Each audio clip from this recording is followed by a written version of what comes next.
We're back pressure canning today. I'm breaking out my electric pressure canner, but we have some prep work to do beforehand. You can do potatoes multiple ways. Before, I didn't soak them and get any starch out, but for this recipe, it's not really a recipe, I do want to get some of the starches out. You can never get all of the starch out because that's literally what a potato is starch. So, I'm going to take my mandala. I really hate using these. They scare me, but I'm using this because I want them really uniform in size. There we go. Literally, these are the last of my potatoes that I grew in my garden. They have lasted so long, but they're getting kind of wrinkly, so that's why I'm canning them. We're just gonna get them out of my fridge. We're gonna use them up. I'm also going to do this with onion. Okay, in order to get our starches out of the potatoes or lessen the amount of starch in the potatoes, we're just gonna soak these in cold water. I'm gonna leave these set like an hour, 30 minutes, and then I'm gonna change the water out. Dump that starchy water out and put fresh in. And we're just gonna do that 2 or 3 times.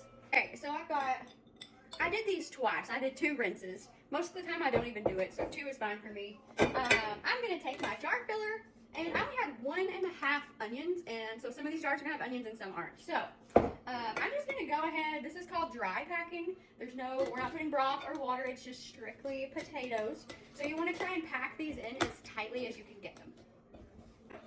Okay, I have garlic. If you have fresh garlic and want to use it, go for it. I'm going to do about a teaspoon of garlic on top. And also about a teaspoon of salt.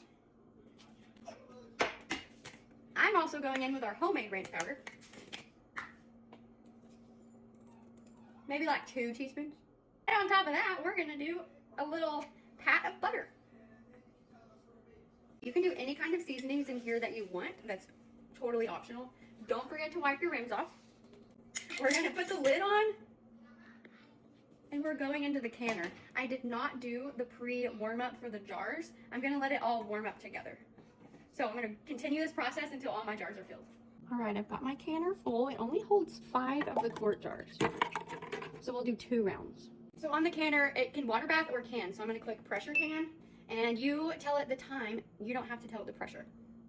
If you're doing an old school canner, it's 40 minutes for 10 pounds of pressure. So 40 minutes, insert jars, inserting, and now it's warming.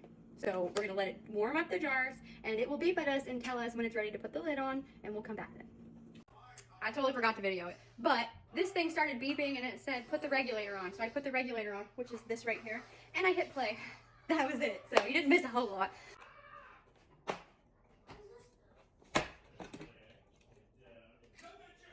I've got a wire rack I'm gonna set these on. Look at that. Oh yeah. This really shows you how much they settle as these pressure cans. So this is why I'm always saying pack it tight. So cool. I love having all these different side dishes on my shelf ready to go. Makes my life so much easier. Hope you guys try it. Bye.